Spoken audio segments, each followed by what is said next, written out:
नमस्कार। चलिए आज बात करते हैं अमीन्स की दुनिया के बारे में। ये वो छोटे छोटे लेकिन कमाल के पावरफुल मॉलिक्यूल्स हैं जो दवाओं से लेकर हमारे डीएनए तक हर चीज का एक बहुत ही जरूरी हिस्सा हैं।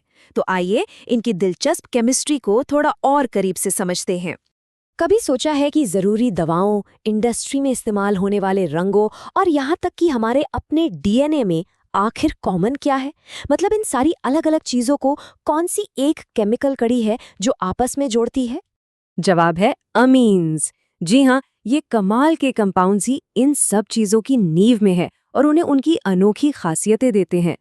तो सवाल उठता है कि ये अमीन असल में है क्या चीज़? देखिए, इनको अमोनिया का एक करीबी रिश्तेदार समझिए।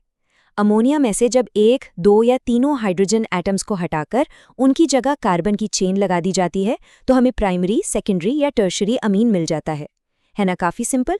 लेकिन असली चुनौती यहीं से शुरू होती है।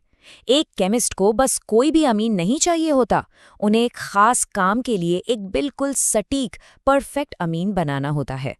और इसी काम के लिए केमिस्ट का टूल किट सामने आता है। ये टूल किट असल में कुछ खास केमिकल रिएक्शंस का कलेक्शन है जो उन्हें बड़ी सफाई से सही मॉलिक्यूल बनाने में मदद करता है। चलिए इनमें से कुछ टूल्स पर एक नज़र डालते हैं। तो हमारा पहला टूल एक स्पेशलिस्ट की तरह है। मतलब ये बस एक ही काम करता है लेकिन उसे इतनी बढ़िया तरीके से करता है कि क्या कहने। इस टूल का नाम है गैब्रियल थैलेमाइड सिंथेसिस। इसका एक ही मकसद है, प्राइमरी अमीन बनाना, और ये अपना काम इतनी सफाई से करता है कि प्रोडक्ट एकदम क्लीन मिलता है। बहुत ही सटीक है ये। तो ये स्पेशलिस्ट अपना काम करता कैसे है? इस प्रोसेस को हम 3 आसान स्टेप्स में समझ सकते हैं। सबसे पहले एक पावरफुल न्यूक्लियोफाइल तैयार किया जाता है। फिर ये न्यूक्लियोफाइल हमारी मनचाही कार्बन चेन पर अटैक करके उससे जुड़ जाता है। और बस आखिरी स्टेप में हमें हमारा फाइनल प्रोडक्ट, एकदम शुद्ध प्राइमरी अमीन, मिल जाता है। लेकिन भाई, हर स्पेशलिस्ट की तरह इसकी भी कुछ सीमाएं हैं। ये हर सिचुएशन में काम नहीं करता।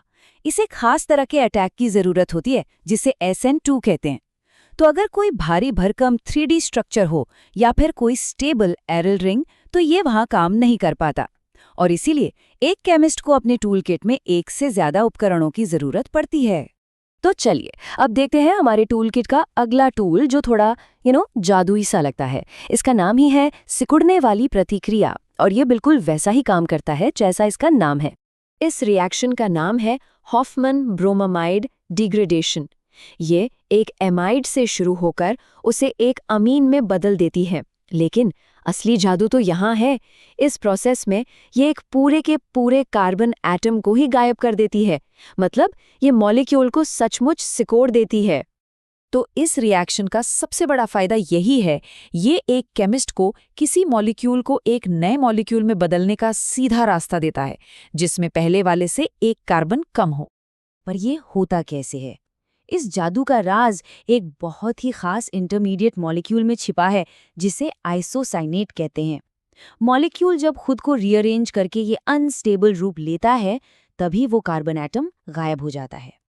अच्छा, अब जब हम ये समझ गए हैं कि अमीन्स बनते कैसे हैं, तो आइए जरा उनके बर्ताव को भी देखते हैं।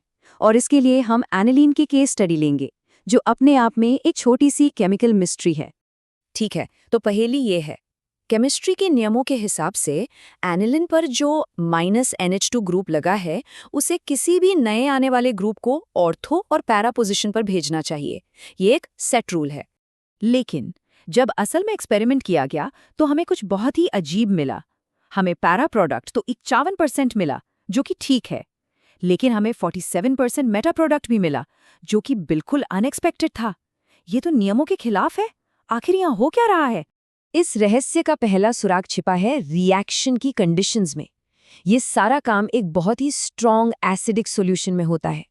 और यही है असली वजह।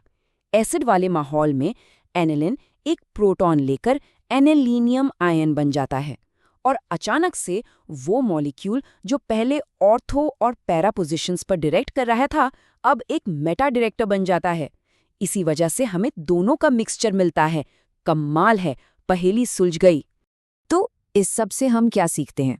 हम देखते हैं कि केमिस्ट्री सिर्फ नियमों को रटने का नाम नहीं है, ये तो एक क्रिएटिव पजल को सॉल्व करने जैसा है। तो आज के इस विश्लेषण से टेक अवे क्या है? पहली बात, अमीन्स बहुत ही जरूरी मॉलिक्यूलर बिल्डिंग ब्लॉक्स हैं। दूसरी, केमिस्ट उन्हें बनाने के लिए एक टूल किट का इस्तेमाल करते हैं, जहां हर टूल की अपनी खासियत और अपनी सीमा है। और आखिर में, किसी रिएक्शन के पीछे के क्यों को समझकर हम हैरान करने वाले नतीजों को भी आसानी से समझ सकते हैं। और ये सब हमें एक बहुत ही रोमांचक सवाल पर लाकर छोड़ देता है। अगर हमारे पास मॉलिक्यूल्स बनाने के लिए इतने पावरफुल टूल्स हैं, तो सोचिए भविष्य में हम कौन सी अद्भुत संरचनाएं, कौन सी नई दवाएं और कौन सी नई टेक्नोलॉजीज डिजाइन कर पाएंगे। इसकी संभावनाएं सच में अनंत हैं।